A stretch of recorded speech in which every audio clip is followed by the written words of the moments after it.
Hello and welcome to the Inbetween podcast. I'm your usual Scottish Joe Swan, and I'm joined by Tony Tones and RT. Tony, how's it going, buddy? Hello, hello. Do we have a title for this episode yet? No, I We don't. I we don't just put. I don't put titles on Twitch anymore. I just wait until they go onto YouTube, so I know what the title's going to be. fair enough. So the See, title is just do you just episode. put? It's just the episode number. Yeah. Okay. That makes sense. Why? Did you want a Yeah, I can get title? behind that. Did you want a title on it? No, Oh, it's okay. fine. Anything you want to talk about before we go into trailers? Any news? Oh, I have a new PC case. I told you Yeah, I've I feel been like you like got nice news, sir. I told you I've been slowly upgrading my PC over time. I got a Yeah, Fractal Meshify 2 compact, I and don't. I put 7 Noctua Yeah, um, NF A12 the good ones, right? The good, X25s. the 120 millimeter ones, right? The case of it. Good full count.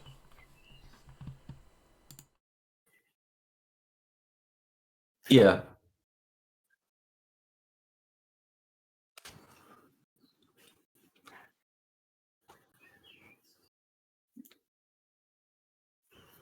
Fix that later. It's Yeah, it you couldn't hear me because I don't have my mic set up on that scene, but yeah, that's what I got. Anyway. Michael's scene, you could say. I could. Yeah, I Let me don't just. think we ever said on the we never said on the podcast itself that you had seven not to fans for a couple of weeks before you got the case, right? Yeah. Oh god, Just been hanging around. my cables are horribly messed up right now. Let's see if I get a shot of the case. Like, did you So you had to like unplug everything and plug it back in, I guess, Yep.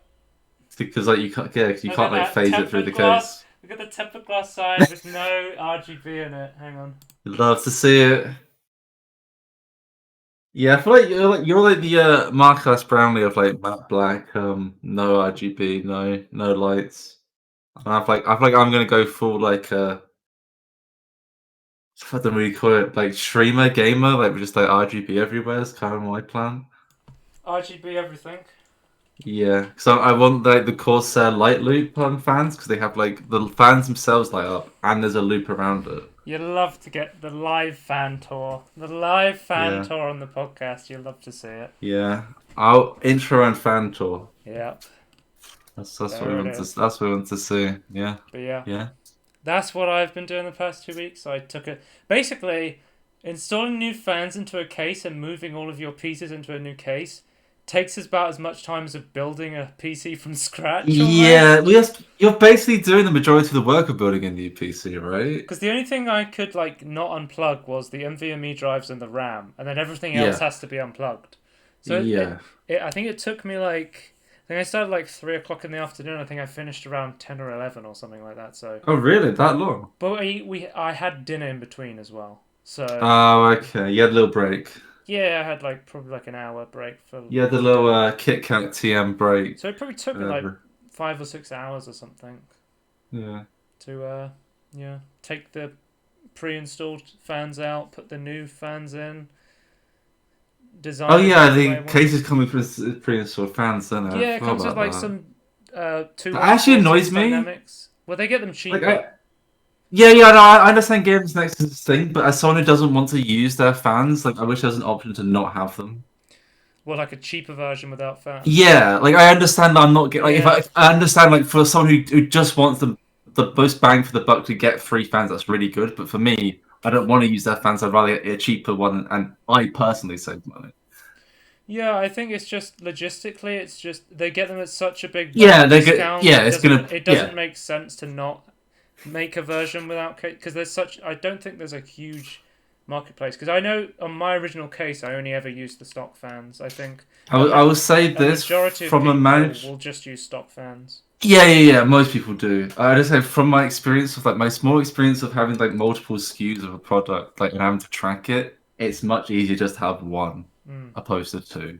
It's a cool idea. I would like it, but maybe it just doesn't make sense logistically. Yeah, I mean it's not a massive. Probably just have to take out. It's just slightly more expensive. You have to take out the fans. That's kind of the issue. And it's not like I don't I haven't used that in the past. In yeah, my current case, I'm using case fans.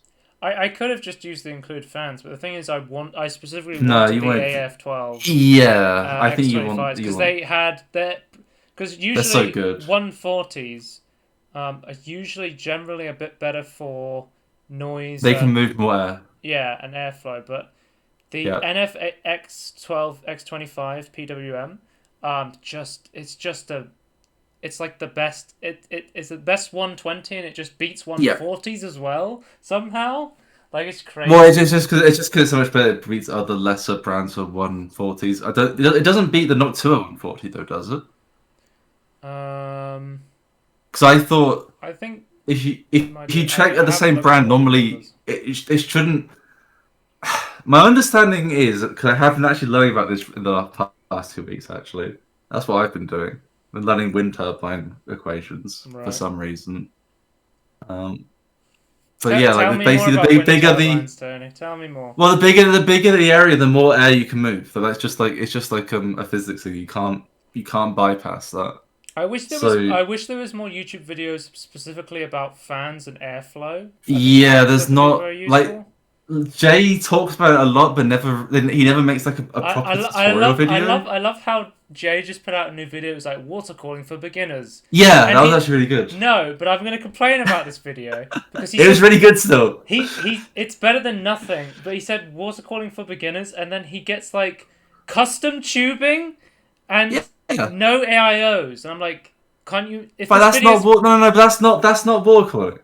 yeah, but I think a majority of people who are going to be wall calling for the first time are just going to use the flexible tubes. They're not going to get the. Oh right, yeah, They're not I going to. guess. Yeah, it's so But much simpler. he does show how to like. But he shows like the easy part of the flexible tubes. It is really fucking easy. I Like don't you know. cut Like it, you put a barb in, and then you push it in. That's it. That's the whole process. you're right, but he had a lot of like expensive third party equipment, and it was all from like Yeah. the. I think it was it a Corsair sponsor he got. Yeah, it's a Corsair And I was thing. just looking. It's not too expensive. I was just looking at all of this equipment he had, and I'm like, damn, that Well, seems the very thing, expensive. okay. To counter your argument, though, I would say that that's actually the best way of doing it because he was doing the highest end of stuff. Like, because the flexible tube, you don't need any equipment other than like a good pair of scissors that can cut through the tube. Whereas hard, come, is it? It's not.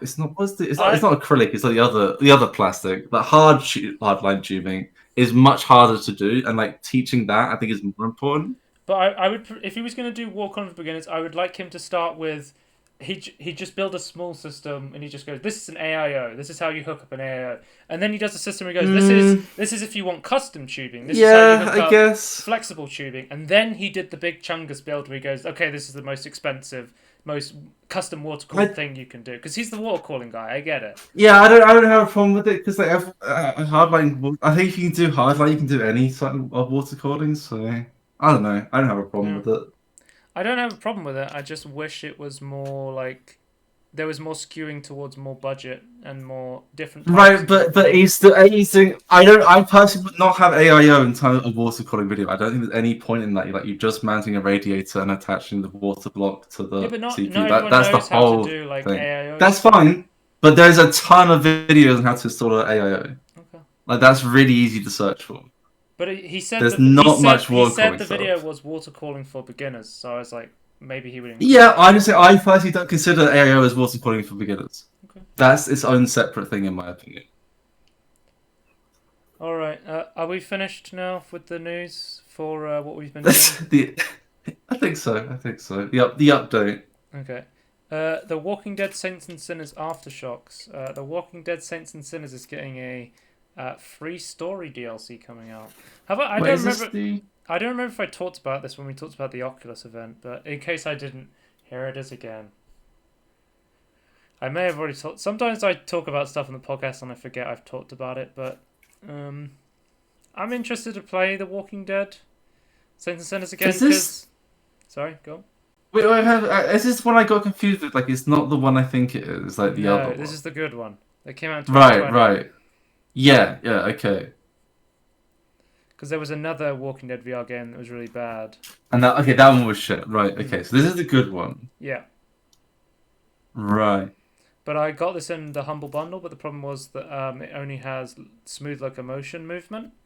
Oh, But it only has it. yeah, you can't. There's no Oh, teleportation in it, which is my problem with the game.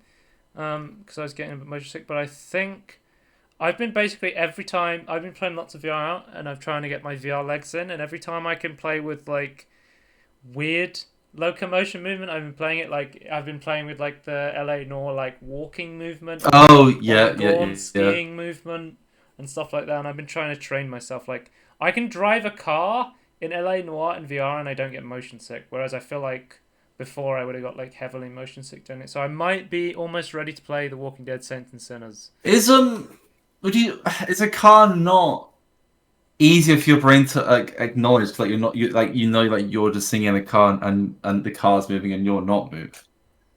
Like I whereas, think I'm also standing up in the car, which is interesting. oh yeah, you were driving really weirdly, weren't you? Yeah, that's true. Hmm. Yeah, because I wasn't sitting down, which I think sitting down would have made it a lot easier to do as well if you got motion Yeah, sick. But anyway, there's free story DLC for Walking Dead. That looks cool. I'm gonna check that out once I play The Walking Dead. yeah. Put it on. It's next on my VR list somewhere after I finish the final level of LA Noir VR. Apex Legends a Legacy. So they're adding a brand new mode to Apex Legends, which is basically kind of like a traditional team deathmatch. So if you're like, Oh right. I think Apex Legends combat looks really fun, but I don't like battle royale games. There's like a 3v3 sort of game mode, which is more like a team deathmatch sort of thing, where you just go into an arena and fight, and you don't have to do the battle royale stuff with like 100 people, or I think it's 60 people in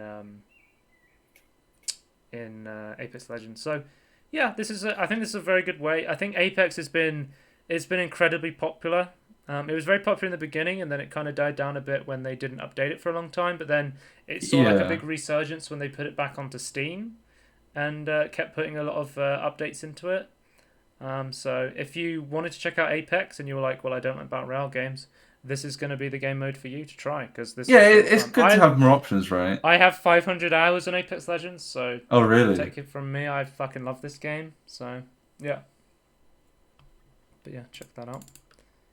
It's pretty good. Oh, what was the one thing people said about Apex? It was like Apex is really fun, and I love the fact that I never have to buy the skins because the custom skins in the game, the microtransaction skins are always shit.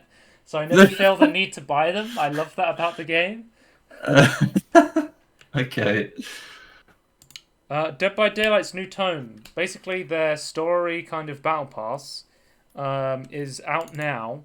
And the really cool thing about this, Tony, is one of the characters that's a custom third-party character in Dead by Daylight is Bill from Left 4 Dead.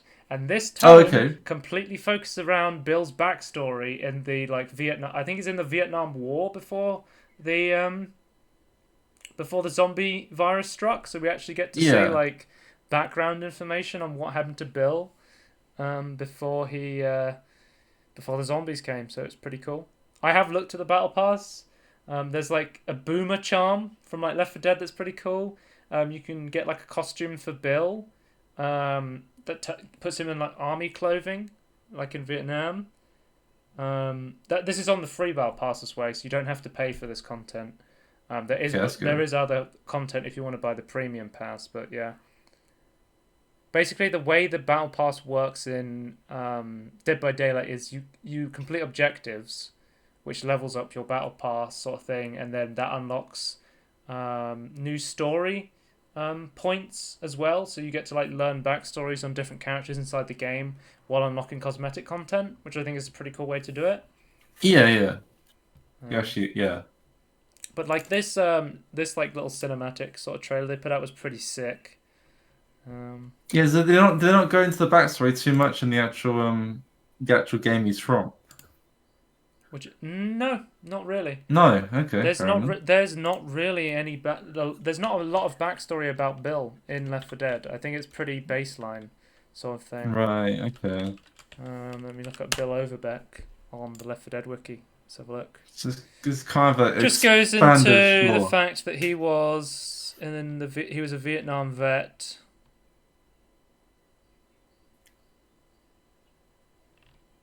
Yeah.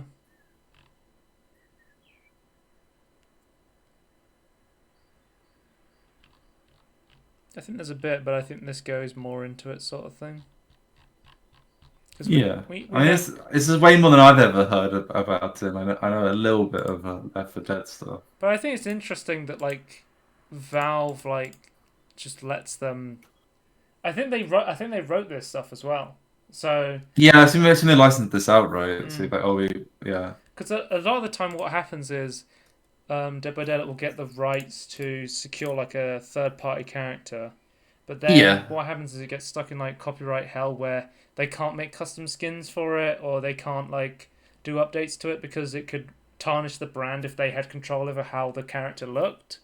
So sometimes there's yeah. characters who never get skins. Like I know people forever have wanted shirtless Michael Myers from Halloween. That's the Yeah. dream come true. I personally don't see how it would ruin a brand. Like, I feel like we've gone to the point where, like, in society, we accept, like, oh, this is just like a fun extra skin that's not like them. Like, I feel like we're used to that with, like, Marvel stuff, like Marvel comics, like, oh, here's the alternative look and alternative universe of this character. Like, it doesn't Mm. ruin the original, in my opinion. But I guess a lot of corporations still get scared about that. Mm.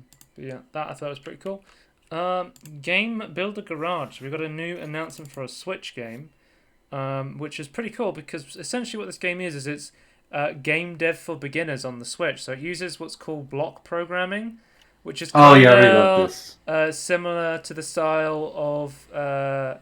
There's a similar thing in Unity, I believe, and Unreal has something called Yeah. Blueprint, which uses this block programming that you can use, I which is think basically. Blender does it as well. Right, so it's like an easy way to get newcomers into programming, sort of thing.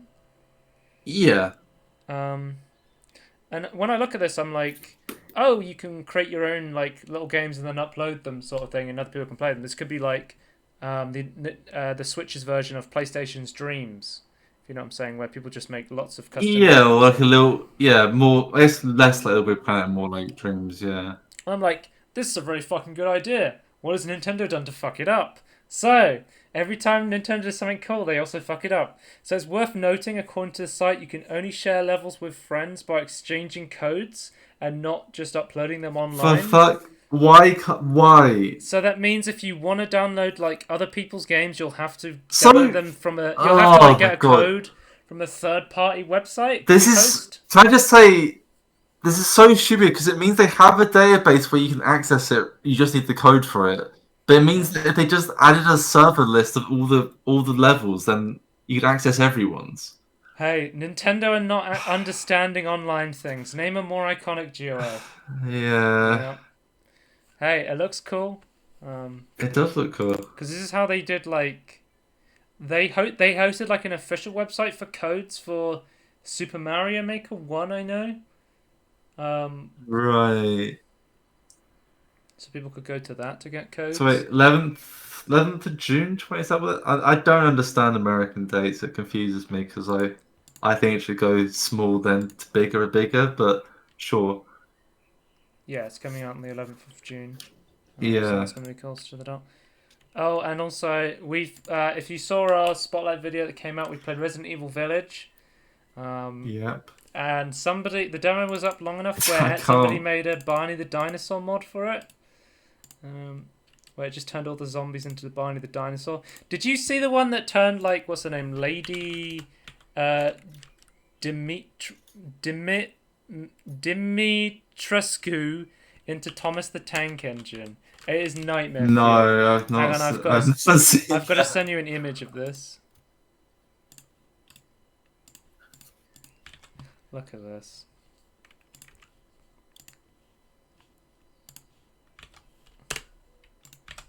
This is hilarious. What the hell? Yeah, that's the one. I actually think That's. this looks way more terrifying than the actual base game. Like, Oh my holy god! shit. What? She meant to This be is just. She's not meant to be scary looking, to be honest. Thomas the Tank Oh Engine my makes Resident god. Evil 8 look more terrifying. One thing I did actually read was, according to the game director from Resident Evil 8, they said that they said a lot of people like Resident Evil 7, but a lot of people didn't play it because they thought it was too scary. So Resident What? Evil 8, Resident Evil Resident Evil 8, they were trying to make it scary, but not too scary that people wouldn't play it, sort of thing. Resident Evil 4 scary, not I guess Outlast or Mm. I don't know what are the more popular. I guess Amnesia scary.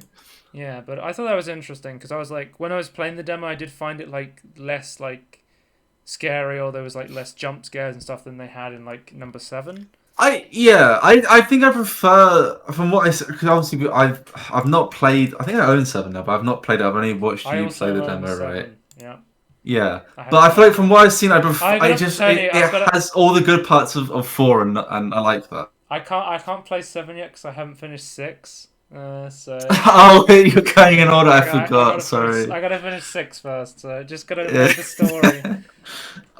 In my opinion, just uninstall 6 and delete Well, you it. wouldn't be wrong. You would not be wrong.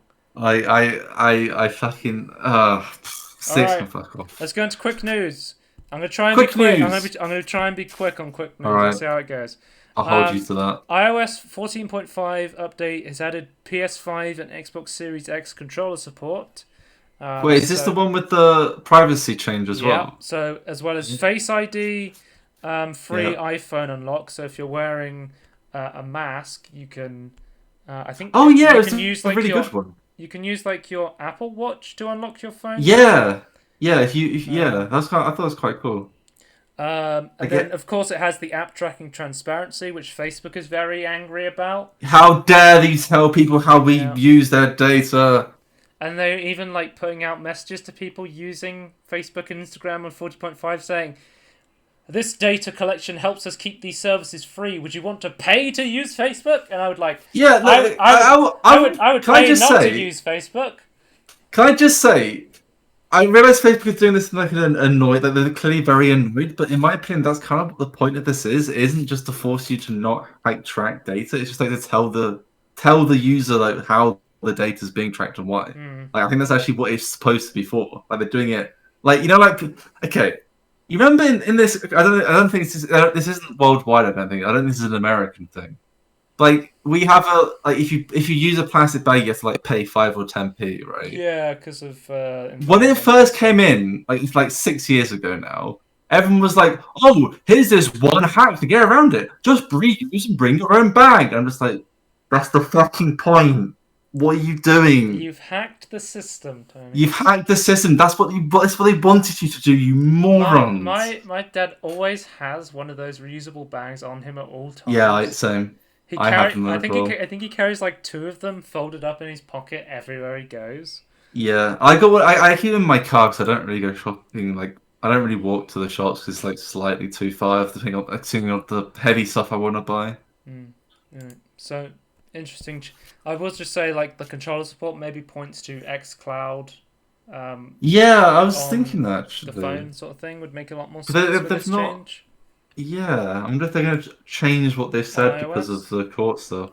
MGBA and Dolphin connectivity. So, if you don't know, MGBA is a Game Boy Advance emulator, and Dolphin is the most popular Wii emulator. I didn't know this actually, but because you know how like on the Wii is basically a GameCube with motion controls. Yeah, So yeah, you can play a lot of GameCube games on the Wii, and a lot of yeah. GameCube games actually had a Game Boy Advance support. So you would plug your Game Boy Advance into your GameCube, and there would be like mini games between the two games, sort of thing. Yeah, I did see a lot of that back in the day actually. So what they're doing is Dolphin is working together with MGBA, and they're going to basically add support for adding the two emulators to work together to make this connection easier. So if you want to play one of these games where you can connect a Game Boy Advance to it, you can then emulate the Game Boy Advance connection to Dolphin as the Wii, Yeah, and you can have this same experience emulated that's pretty through cool. time now, which is pretty cool to see. Um, Black Mesa has opened up an interdimensional Zen museum as their next update. So basically, what they've Okay. done is you basically just get to see all the maps through different stages of development. So they're showing like how the Zen looked in the beginning, how it went through development, how it looks now, sort of thing. And basically, just having like this game dev museum really reminds me of the Insomniac Museum Yeah. from Ratchet and Clank, where you get to like have a big museum where you get to see a bunch of behind the scenes stuff, which I always found really cool to see. Um, so hopefully we can get more stuff like this because this is really cool stuff. Doom Eternal has added paid skins despite previous assurances it wouldn't. Right. Okay. So Why do they paid skins? So what they've done is basically, if you don't know, in Doom Eternal, there's basically a battle pass every season where Right. you play through the game and you collect XP, and that XP unlocks cosmetics in the game for like, so you can get like Doomslayer skins, you can get multiplayer skins for the multiplayer mode that no one plays, Yeah. and so all of the skins that they've sold as DLC were previously available for free. But because the season's passed, they're allowing people to rebuy them, sort of thing. So as long as they're not making new skins just as microtransactions, I think this is fine. If people want to pay to get content they missed that was free, and at the end of the day, it's yes. That yeah. Because I have I have got annoyed with other games like well, this was free content now you can never get it again. because they do that stuff in Sea of Thieves, another game that said it Yeah. never had microtransactions that did. Yeah. Because the other one was actually the Doomicorn skin, which was a Twitch Prime exclusive offer. So if you didn't get the Twitch Prime drop to get the Doomicorn skin, then you can get that by just buying it outright. Yeah. I don't have a problem with that. Yeah, but. I think I have a slight problem actually. Why can't they package it into one skin pack instead of individual micro like really poor value for money microtransactions? The argument would be that someone might want one skin pack but not the other. Right? You Who saying just they wants should one? be bundled together? Can I just say most people would rather. Maybe I'm wrong about this, but I feel like most people would like try and complete the collection. Well, they are a collection. The cosmetic pack is all the content from season 1 collected together. Okay. And then the Doomicorn one is the entire Doomicorn collection packaged together. So there's more than just one skin then. Yeah, It's more yeah, it is more of a pack. I Okay, didn't know you were okay. confused. So the pack is all of the content that was available in the Yeah, season 1 battle pass. okay, that's fair. Yeah. But it's kind of I still don't understand. Like I love Doom Eternal. I've played like I don't know 50, 60 hours of it. I love that game. But I just never cared about the skins in the game. Like I didn't understand why I needed a Bethesda.net account. What does that actually change? If you're playing Like, it's a single look of player, the if you're playing single player, it'll change like your arms on the guns, and then also, Doom 2016 was all first person, but Doom Eternal, is more it has third person cutscenes, so that's what it changes. Whereas and then you get enough. weapon skins. You will see obviously because you're always holding weapons, and then the demon skins will just be for multiplayer basically. Oh, it doesn't change the demons in your single player. No, this is just for multiplayer. What? Okay. I thought that'd be kind of cool, like changing how they looked in your game. Because one thing annoys me about like obviously Doom Eternal hit COVID, the DLCs got massively reduced. I get that they brought it out, but they still like they've said that they were going to add ray tracing and DLSS basically since it was released, and that still hasn't come out a year later. They said they were going to add invasion mode where you can invade your friend's single player games, which they've never added still. There is empowered demons, so every time a demon kills a slayer in a game, it can come into your game, but it's not really the same thing, sort of thing. So yeah, I think this is okay, but it's like maybe slippery slope argument. Anyway, Fable. Doesn't go any further. Fable is being developed using the Forcer engine. That's gonna be one fast chicken chaser in the new Fable game. I don't know much about the Forza tech engine. I think it's supposed to be like a pretty good racing engine. Yeah, I've never heard of a racing engine be used then for another type of game though. I'm sure, like, cause like you see like Frostbite from EA gets used for everything. Yeah, but that was always like planned to be like a one engine football studio sort of thing. But I think it always worked better when it was used for like a FPS sort of large That's what. Yeah, scale that's what. battlefield thing. My understanding of that is like because the FPS genre or the FPS games sold better, they got more support and more stuff got added to the engine because of that. Right. Oh, Among Us. Sus. 15 players, new colors. They're adding an update to Among Us that means you can play with 15 people now, and they're adding new colors to differentiate between those new players. And they said they kind of don't like that they're still using colors because it's very bad for accessibility because of colorblind people. And also, Yeah. Tony, PlayStation Ratchet and Clank Among Us. What? Among Us is coming to PlayStation, and to celebrate this, they're doing exclusive Ratchet and Clank skins for Among Us. Right. Okay. Shame I can't get this on PC, but I wouldn't buy it anyway because I don't give a shit about microtransactions. This is quite big news.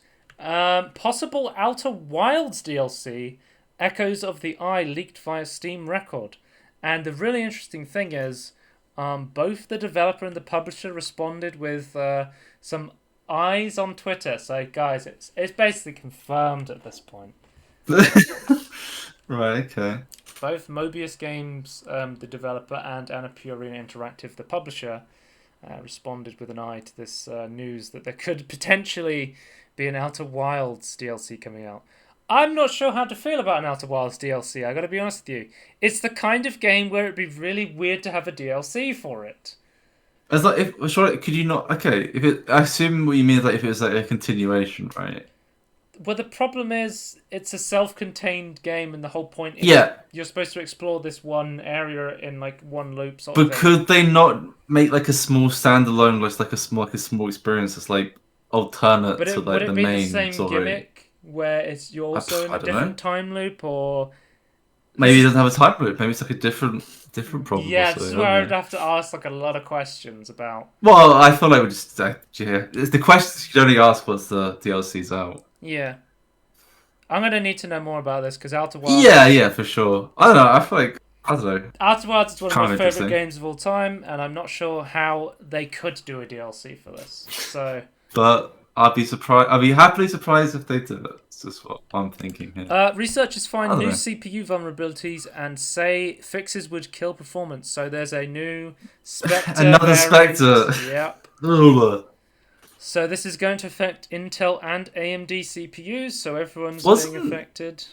wasn't there a Qualcomm ones Yeah, recently as well? I think there's also some commercial CPUs as well. So I have heard that the old Spectre stuff was actually quite hard to implement because you like need to be quite close to the metal or like actually physically having it do was the you easiest way to do implement do it. you mean like putting the attack in or the Yeah, fix? yeah. Like actually, like if you Yeah. were to attack and try and exploit So this this weird if they odd. say that this fix could potentially reduce CPU performance by up to 20%, but keep in Yeah, mind one thing to keep in mind is that exploiting micro ops cache vulnerabilities are extremely tricky as the yeah. malware will have to bypass all software and hardware security measures that modern systems have that execute a very specific type of attack that is unconventional, to say the least, Yeah. and to that end, chances that the new Spectre vulnerability will lead to widespread wrongdoings are really low. Like, it's probably not going to affect any, like, But there's Joe Schmo like me or use gaming but system. of the old Spectre stuff, there's been I thought there's been no reports of that ever being Exactly, which exploited is as why well. I'm saying, um, I don't think it's worth me taking a 20% CPU performance No, hit. that's what I'm thinking. Unless like if someone takes my PC, then I guess they can like look into it. But I feel like at that point you can hack into it a lot easier anyway. So Yeah, like I think the people who need this vulnerability fixed are like head of state PCs. yeah, spies and yeah, like for But sure. my personal gaming rig does not No, need Spectre variant fixes. I do not think. no, no. So, I agree with that sentiment, and so I I, found I can. tell from security advice that that's also the case. I just hope they're not gonna like try and implement this Force as it. a Well, force fix sort of thing. I thought AMD came out and said they probably wouldn't fix it for the Well, average yeah, user. I know like obviously Intel AMD are going to be very against like putting this through on most people's systems because they Yeah. do not want to take like a massive performance hit. It'd be nice if they had like an optional patch, maybe like, oh, if you really care about this, here's like a patch for the like the BIOS or whatever you need to fix this. Oh, EA responded to claims that it's pushing FIFA players to spend money on loot boxes and basically said, no EA game has gambling in it. What Right, do you mean? okay. Sticker packs and loot boxes aren't gambling. We I still disagree. believe that. I disagree, Gary. I disagree. Yeah. Basically, they came out and said, nah. Can I just say that it's not gambling. You're not being forced. Yeah, I just want to say their response has always been what about card packs and like and those things. Like, can I just say I consider Magic the Gathering gambling as well. Yeah, like just so we're on the same page here, I think it's all gambling. Especially because they're artificially creating their own odds. That's gambling. I agree with stuff like recently what was very popular was Pokemon cards were extremely popular. Yes. Oh my god, a lot of money was spent on that. Anyway, let's move on to release dates. This is the release date section. So what? This is a new section. Well, I mean, I just bunched together all the release dates and stuff. Steam Summer Sale 2021 the dates have been leaked, as is tradition. Yes. The 24th of June to the 8th of July is the leaked date right now. You can look at it on Steam DB sales section. The next sale coming out will be on the 27th of May. This is confirmed to 31st of May and will be an open world sale. So if you're looking to buy any open world games, there will be an open world sale in 18 days.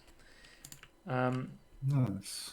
Elite Dangerous Odyssey will launch on Steam, Epic Store, and the Frontier Store on May 19th. We are so close to getting Elite Dangerous Odyssey, and anytime I see this game being posted on Reddit, the entire comments are an argument between Elite Dangerous fans and Star Citizen fans, just arguing about which game is better, and I'm just like, who cares, dude?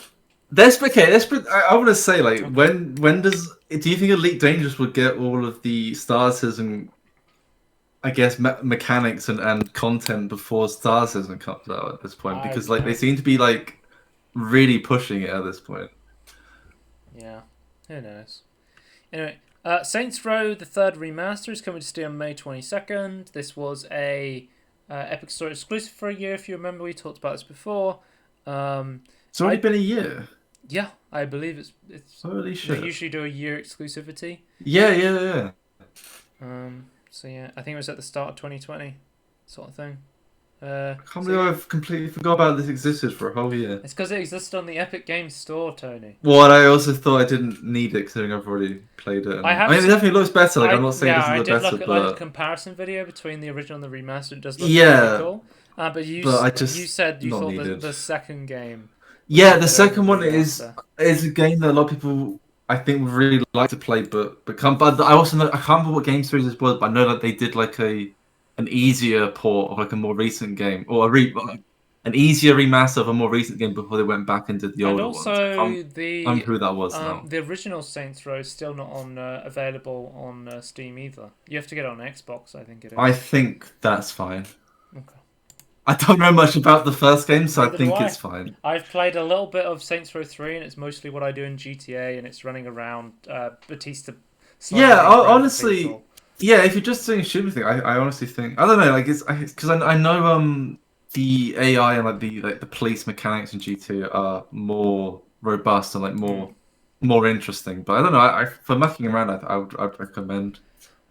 Burning Crusade Classic has officially been announced to be released on June 1st. We are really close to Burning Crusade Classic coming out.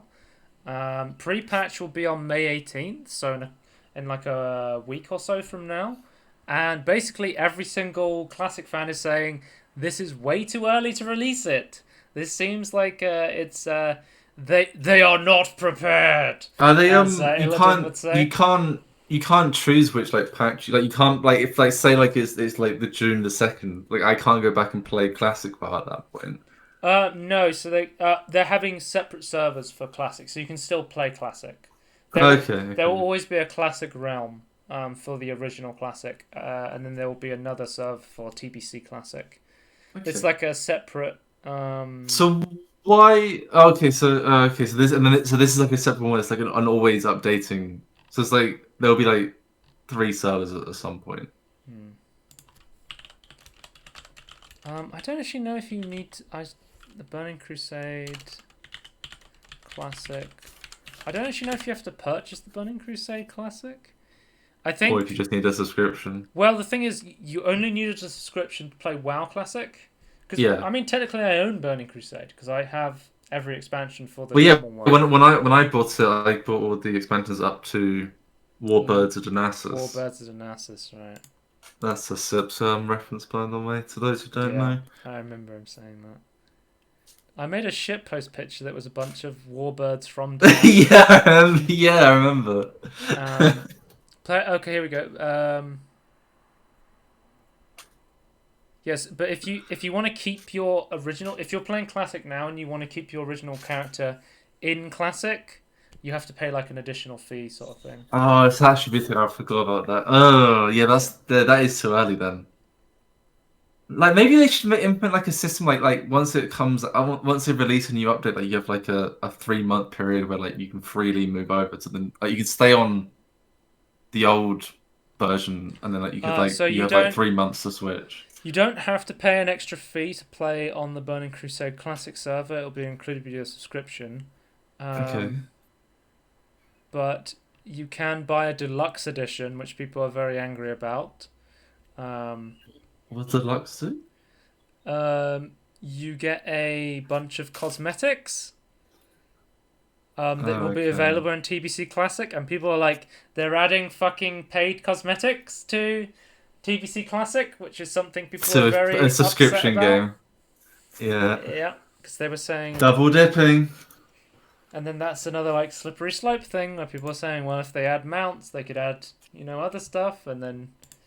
Well, I just feel like if you're already getting a subscription fee, you shouldn't have paid content as well. But that's just... Yeah, you can go on like a whole rant about this, but I haven't played WoW Classic. Well, if you want to rant about it, there's this old podcast called Blue Please. You just get old stuff like that, and it's basically the same arguments that are valid. So if you want to hear someone molding about World of Warcraft, just tune into Asmongold's stream at any point. That's true.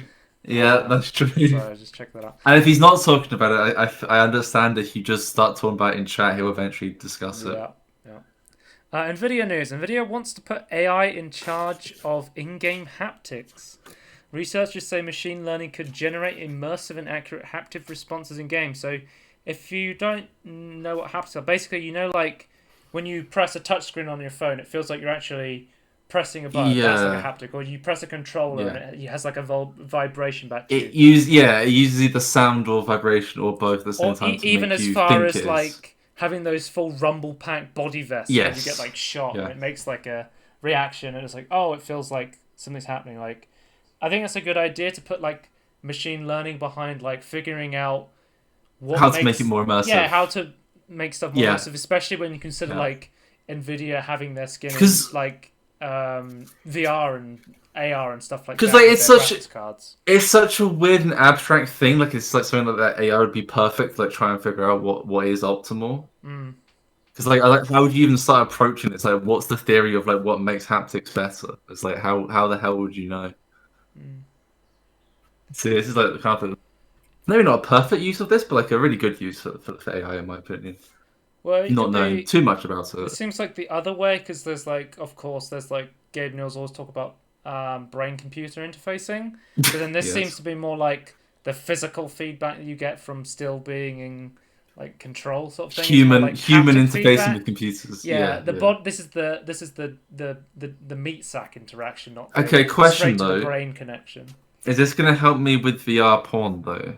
Probably yes. Okay, probably yes. Straight from Nvidia? No. Down the line, someone else? Yes. Almost certainly.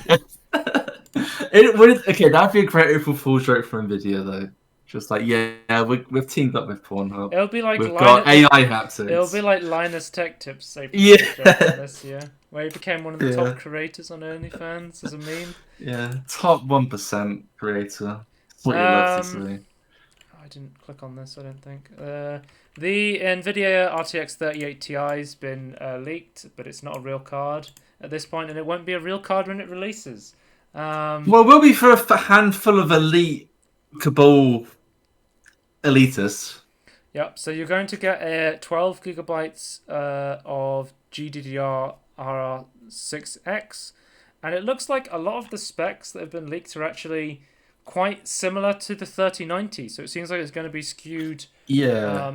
People really wanted that nice spot in between the 3090 and the 3080. I know. And this is what When they the sort of 3090 came out, people were kind of annoyed at the 30, but they saw no point of the 3090. Like, just have there was people were saying like just have a 3080 Ti and have like an Well, actual 30 RTX series it's because like the 3080 or Titan series. MSRP lol. It was Yeah. $700 for the 3080, and then the 3090 would have been $1.5 thousand dollars. But then the MSRP is supposed to be $1,000 for the 3080, so it's like somewhere in between, which is a more. There's not much. There's not much use other than getting more money out of a game that doesn't actually need the extra VRAM most of the time. Because like people when the 3090 came out, they're like, you can do 8K gaming. I'm like, who the hell is doing 8K gaming? As far as I can tell, all it's for is overclock or extreme overclocking. Like you can like have two of them connected together. So the people The who like 3090s. one thing I will say, for people who legit need a 3090, VR, because you need really high resolution, and then you need to put And then VR on uses top VRAM of does that. it. Yeah, like fair enough. really powerful graphics cards you do need for VR stuff. Do you not think a 3080 Ti will also do it at the same rate though? Do you Yeah, actually I was think the saying extra like VRAM is I'm really saying needed? like before like the 3080 Ti came out, or like. But that kind of people were annoyed about it. They didn't want a 3090 that was like like double the price almost than the 30. They wanted like a slightly improved 3080 to do that, not a overpriced system. I think people wanted graphics cards at this point.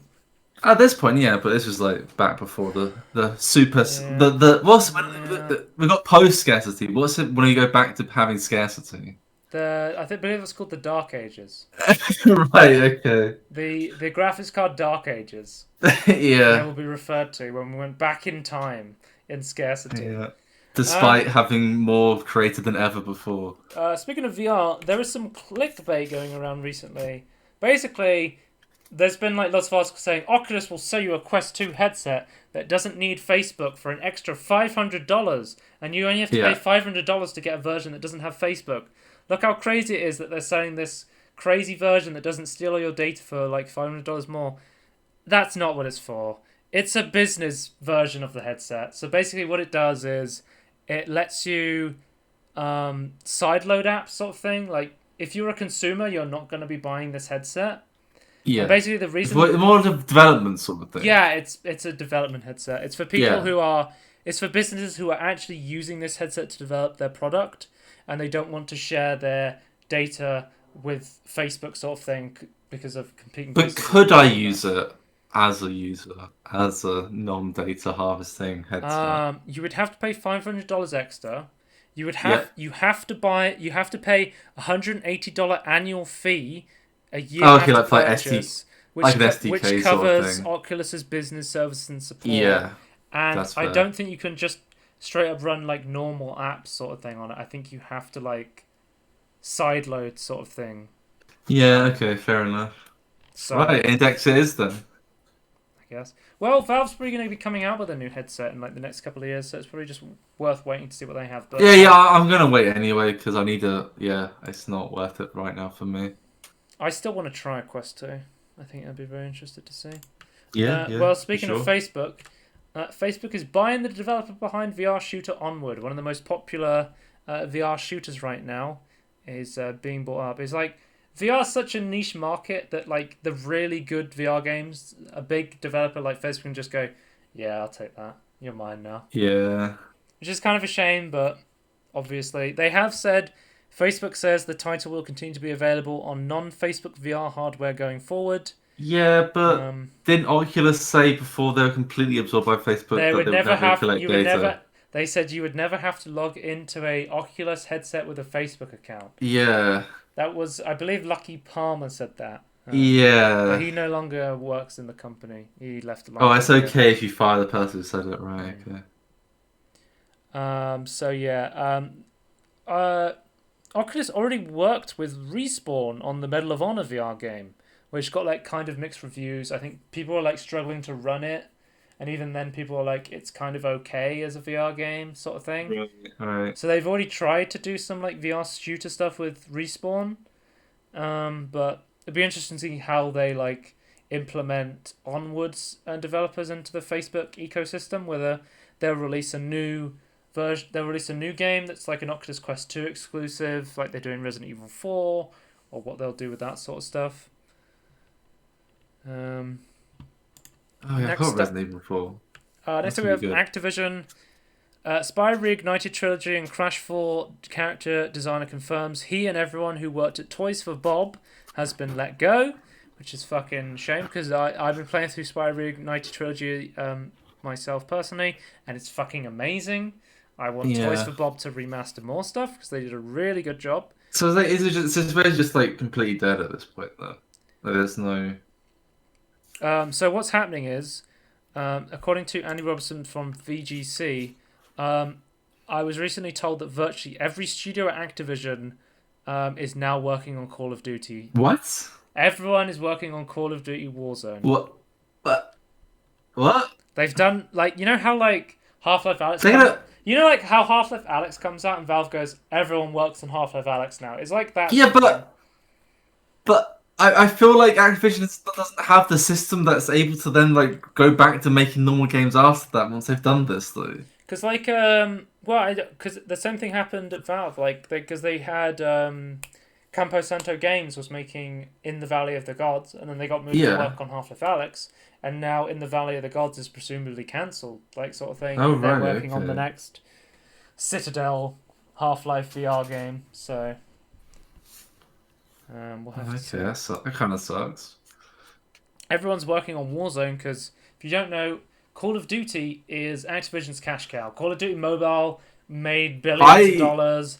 Warzone makes crazy money. People still I like honestly Call of thought the only thing Activision does at the moment is like remaster, make really. I say they make it. They pay for a developer that does a really good job at remastering old games. Yeah. And then they pump out Call of Duty stuff. Okay, this photo is amazing. If you look, someone put Toys for Bob, but they replaced the O in Bob with a picture of Bobby Kotick. Yeah.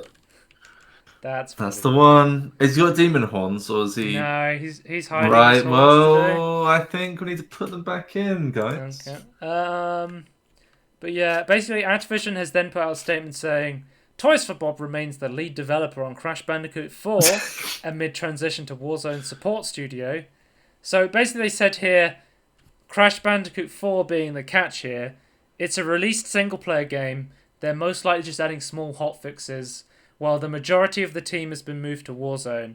And does it matter if the rest of the studio is working on bug fixing Crash Bandicoot 4 if they've already fired most of the original team from Activision, and then they're gonna put out listings to hire another 100 people for less money after they fired everyone? And so it'll be some of the same people as well, which is like technically illegal, but there's somehow found a loophole to get around that. I don't know how they've managed that one. Microsoft knows, continuing our PC gaming journey in 2021 and beyond, Xbox Wire.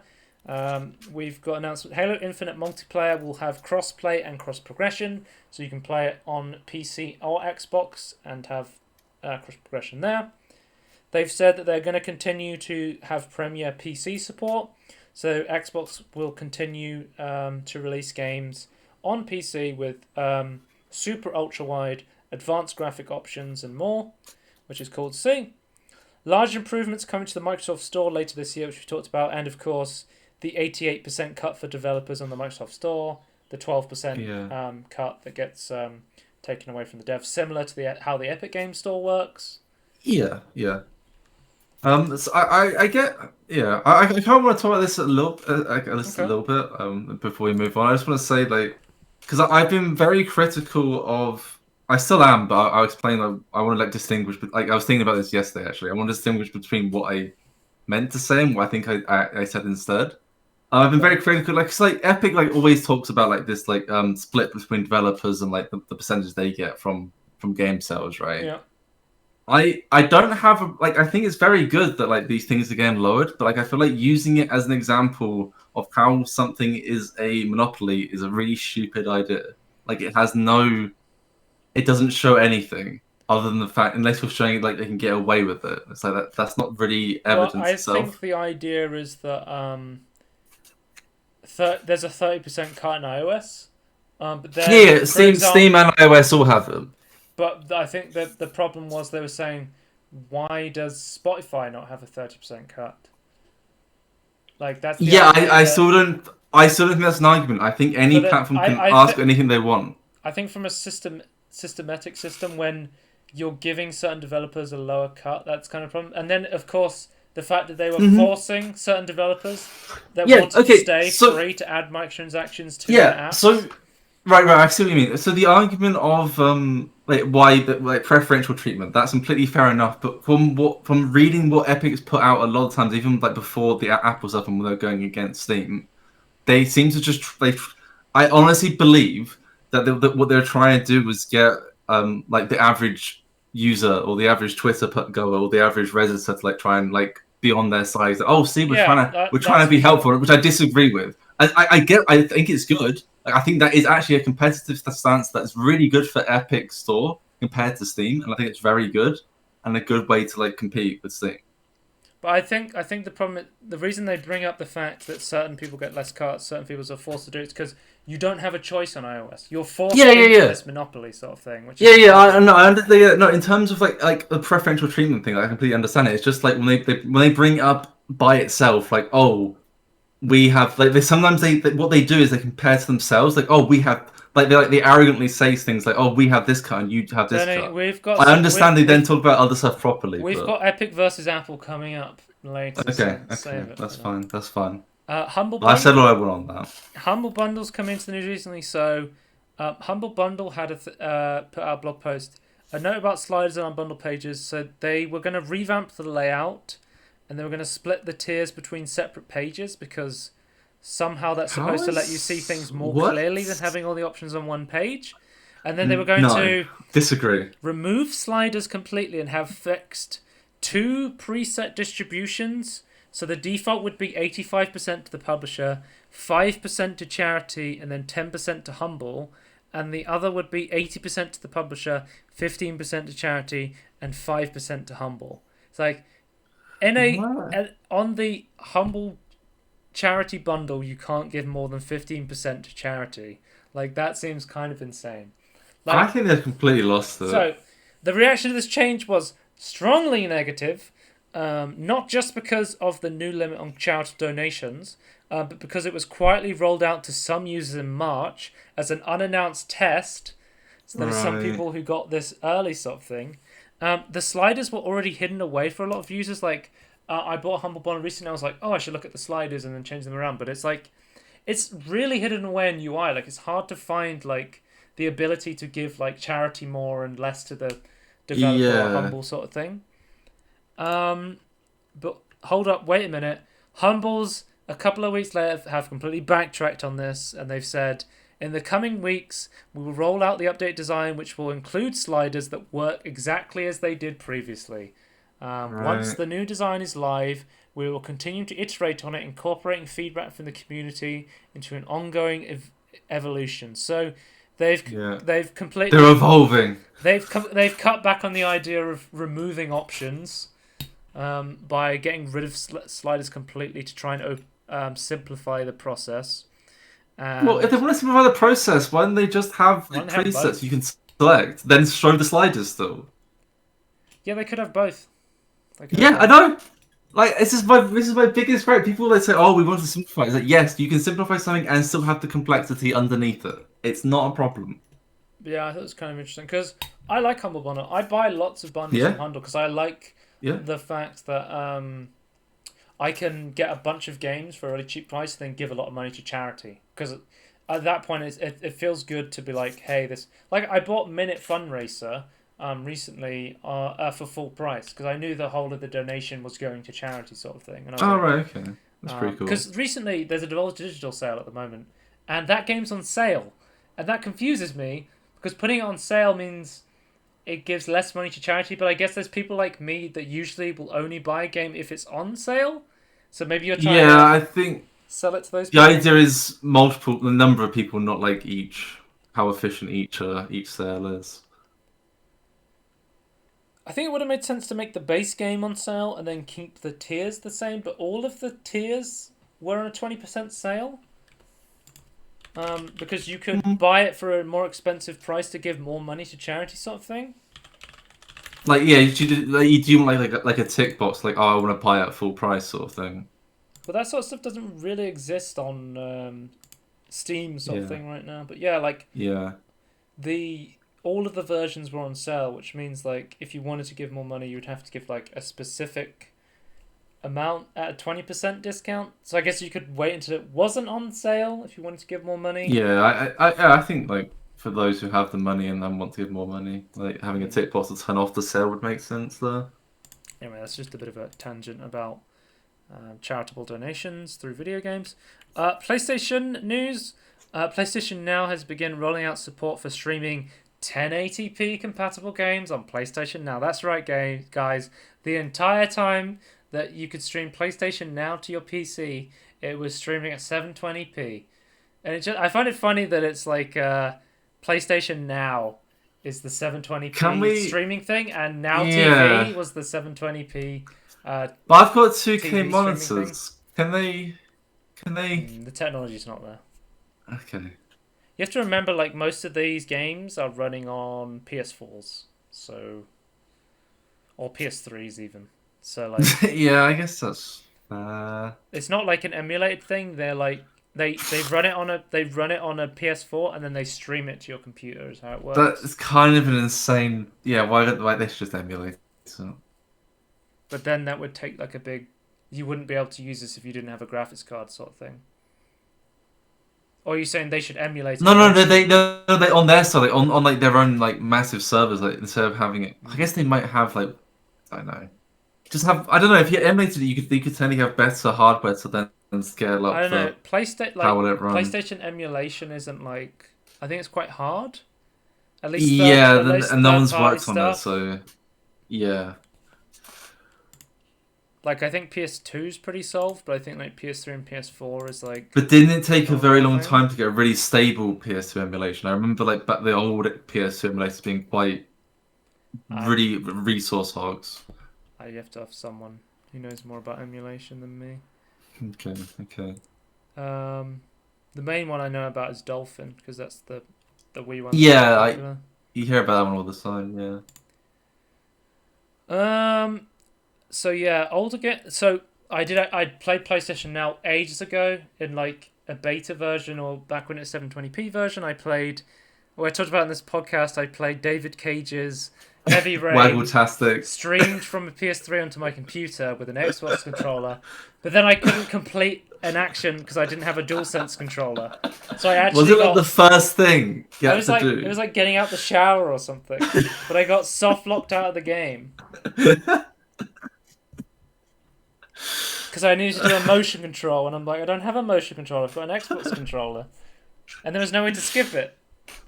No, there's no way to turn off motion controllers in David Cage PS3 games for some reason.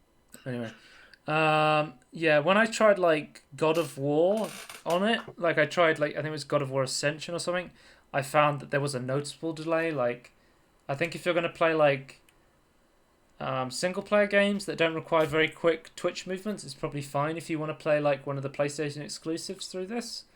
Yeah. But if you want to play like Rocket League or like Linus test it like a couple of days ago on their channel, like it was like really sluggish. Yeah, they couldn't get it to input work controls sort of thing. Yeah. Next up on PlayStation we have PlayStation has partnered with Discord. So this is pretty funny, going from Sony investing in Discord, from talks of being purchased by Microsoft to partnering with Sony in less than 2 weeks. or Yeah. so that's pretty funny when you think about the console wars and stuff like that. Seems like Hopefully, this is a good stream of money for Discord. just basically what they're going to do is you're going to be able to use Discord through your PlayStation. I'm wondering if it's going to be the full Discord experience on PlayStation or like a cut back version on PlayStation. Well, okay, I have a question. Are you able to use it without paying the PlayStation Network fee, or is it like a paid thing? I assume so because I think Xbox was behind on this where they required you to do it for free to play stuff. Yeah. But now I think you can play free to play games, and I think you can use maybe basic social stuff without PlayStation. Okay. So you think you're going to add it to PlayStation that side? Network or Xbox Live Gold, but I could be wrong. Yeah. I don't own a console, so I'm not Yeah. sure. No way testing it. Interested to see how this is implemented and whether this means that Sony and Discord are. I don't know. Is Discord still going to go public after this? I believe that's still what people are suspecting. I don't think we know for sure. Discord's Though. business model makes absolutely no sense. I've looked into it several times, and it Mm-hmm. makes zero sense. No. But a lot of businesses make no money, like YouTube or Spotify makes no money. Reddit. Yeah, loads of businesses never make. Well, that's just how Californian tech companies work. You get huge investments up front, and like, how do you make money? I don't know. This is a cool idea. I'm an angel investor. I'm going to give you more money Yeah. to burn. I was gonna say, go back to the actual this integration. I think this is really good. I think we need more like cross-platform integration when it comes to communication. Like, it's really annoying that you this person has like a phone and like a console, but I can't talk to them because I've got a PC. Can Nintendo invest in Discord and put Yes, Discord please. on the Switch? Because just get Discord to do all the Nintendo online stuff. Like, they've done a better job than Nintendo. I think the Discord store was better than the Nintendo store. And that's saying something. We've got, I'll just go into this one first. PlayStation and Firewalk Studios have announced a publishing partnership for a new original multiplayer IP. So if you don't know, Firewalk Studios is a new development studio from industry veterans who've each worked on franchises such as Destiny, Call of Duty, Apex Legends, Mass Effect, and Halo. So there's a new first-party intellectual property game coming to the PlayStation. Because people are saying like there hasn't been a multiplayer PlayStation exclusive in a long time since like Killzone from like Insomniac. Do you remember that game at all? Tony's gone again, hasn't he? Oh, you'll love to see it.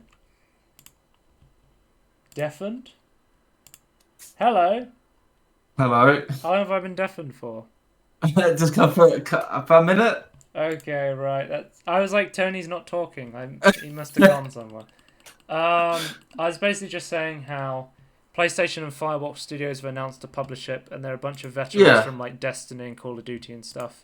And I think it's interesting because I don't think we've had a first-party PlayStation exclusive multiplayer game since like Killzone from Insomniac. Yeah, I didn't even think about that. Insomniac who did Killzone? I remember. No, it's Guerrilla Games. And yeah, it's the other Supermassive. people. Right, yeah. The Horizon Zero Dawn people. Yes. That had I just thought it was interesting because they usually do single player games. They do like Ratchet and Clank, God of War, Bloodborne. It's well, even something like Killzone is primarily like a single player experience. To be honest with you. Yeah, but Sony doesn't really go hard into the multiplayer in general. To be honest, they have like side-on multiplayer, but most of it, thinking back, is like primarily story based. Let's talk about the Epic versus Apple juicy courtroom details because loads of stuff has been leaked because of this documentation coming out. So first up, we have some more PlayStation news. Sony had a cross-play revenue share agreement with some partners, having to pay a royalty to Sony to offset the reduction in revenue for enabling crossplay. So if you wanted to have crossplay on your game between like PC and Xbox, you had to pay Sony money to enable crossplay because, well, people could just buy it on another platform then. and not What? get the same experience. I'm not sure I understand, but okay, Sony. We got an email from Sony to Epic Games in 2018 dismissing the idea of crossplay with Fortnite, where Epic Games had pitched crossplay announcements with Sony, where Epic goes out of its way to make Sony look like the heroes by adding crossplay. They're like, "Hey, we'll throw you this bone. Just let us have crossplay." And they were like, "Nah, No, we don't want to we're the do that. bad guys. We are the fucking Resident Evil villains. Ha ha ha! I'm a very Yeah. bad man." But anyway. That was the PlayStation stuff. Epic Apple documents show PS4, not iPhone, is Fortnite's cash cow. Court documents revealed that PlayStation 4 generated 46.8% of Fortnite's total revenue from March 2018 through to July 2020, while Xbox One, there's the second highest platform, generated 27.5%. iOS was ranked 5th with 7% of total revenue. The remaining 18.7% would have been split between Android, Nintendo Switch, and PC, being the lowest revenue split for Fortnite. So, Epic came with this big argument that iOS was their big cash cow, and then kicking them off the iOS store was like going to completely ruin their business. But it seems like PlayStation 4 and Xbox are their biggest. I feel like. God, I would say that I don't think that's a requirement to get this into court, but I feel like it was just a thing to throw off Apple. It was an I argument. feel like Apple honestly thought they were going to be able to kill Epic by like doing this, and like it turns out like actually no, they still make more money elsewhere. I don't know. That's to me kind of. I don't know enough about this. Like I don't know if I like lawyer stuff like the law or like how corporations fight, but like that seems to me like kind of like just like a clever strat. Like I might be completely misreading this. Epic Games has acquired the company behind ArtStation, which is like a popular way to share like 3D rendered art and stuff like that. Thanos Glove Infinity Stone.jpg. It's another one to the collection of Epic just buying random third-party development tools. No, they're gonna be a. Okay, I'm gonna say in 4 years' time, Epic Store will be a just all like it will be just like an app store like for like Tony, for everything. You remember when I said last week?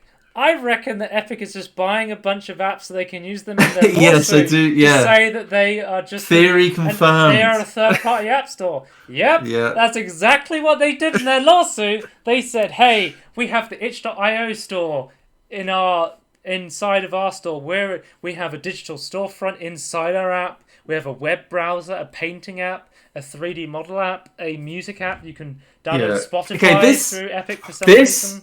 To me is where I think like this is a kind of a stupid argument. I don't think you need to personally have an app store to like argue that Apple has a monopoly and you can't make your own other app store. You want to hear the funniest thing about like them bringing out itch.io is like all of Apple's lawyers now have said itch.io hosts really weird deprived sexual content and stuff. It's like and like people have been memeing on it. They're like, "Man, imagine if Apple finds out what stuff you can look at newsgrounds.com. They're gonna go, that's gonna blow their minds when they realise that stuff like Newsgrounds exists. If they think like random fucking little games on itch.io are like horrible, gross content."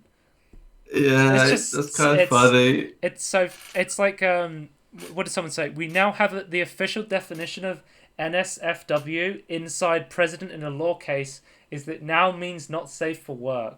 Officially in an Apple versus Epic lawsuit. Apple and Epic are having this big battle, and everyone else is just sitting eating popcorn and just doing this. All the like juicy background drama coming out because of this lawsuit.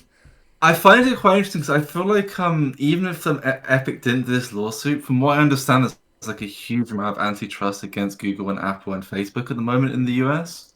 So I reckon something would have happened even without it. But I thought this is like kind of like expediting the matter, like it's like speeding up the processor by, I guess, outside money helping it through the court system.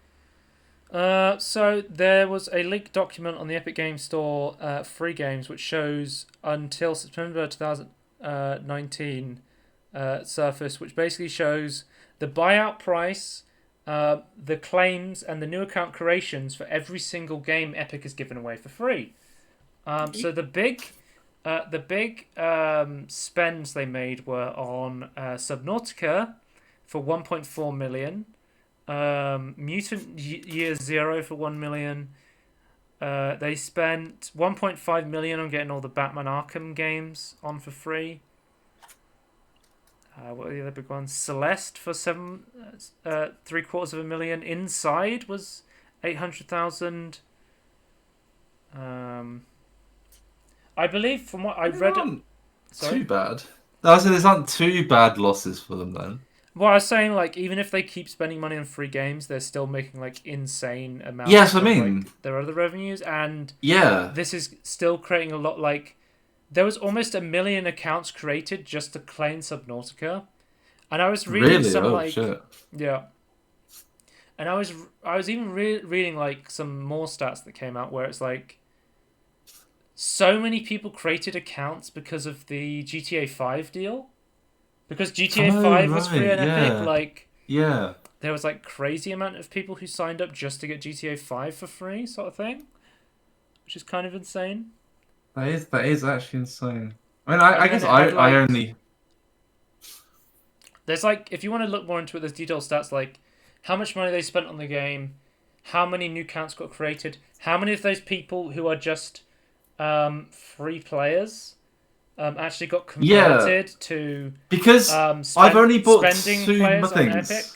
Yeah, I've only bought two things, and I don't have much reason to buy anything else. I'm only here but I claiming think, free like, games.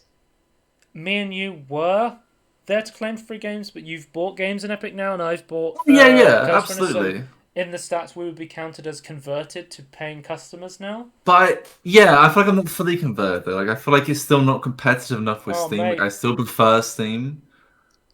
Super Meat Boy was 50 grand, but Slime Rancher got 500,000 on its buyout Ooh, price. Jesus. Yeah. I mean, to be fair, Slime Rancher, Yeah, very good pretty game. I good. love that game. Yeah. Mutant Year Zero was 1 million. Oh my god, really? Yeah. Is that like a yeah? It's This was it's pretty just big. for 2019. Yeah. I guess we don't know. That was one of the majority of like the exclusives taken away from Steam happened in 2019, right? Anyway, I just thought this was kind of interesting stats. One last thing before we end. Epic expects the Epic Game Store to be profitable by 2024. The court document also revealed details of a 146 million Borderlands exclusivity deal, and their 11.7 million spent on free games. So they spent almost $150 million just to get Borderlands 3 exclusively on the Epic Game Store for a year, which I think did get a lot of people to purchase it. I know some of my friends got it on the Epic Game Store version. Yeah. Just because they wanted to play the new Borderlands game. I didn't. I was like, I can wait a year. Yeah, I could wait. I prefer it on Steam than I don't know. I just don't. There's so many missing things from Epic that like I'd actually rather like. I guess we're both more patient gamers at this point. Like we can I'm wait before we like play a game. Yeah, I will buy it. Like this game looks interesting. I'll buy that in 6 years. Yeah. But I have such a big I have such a big backlog that it doesn't matter. That's what I mean.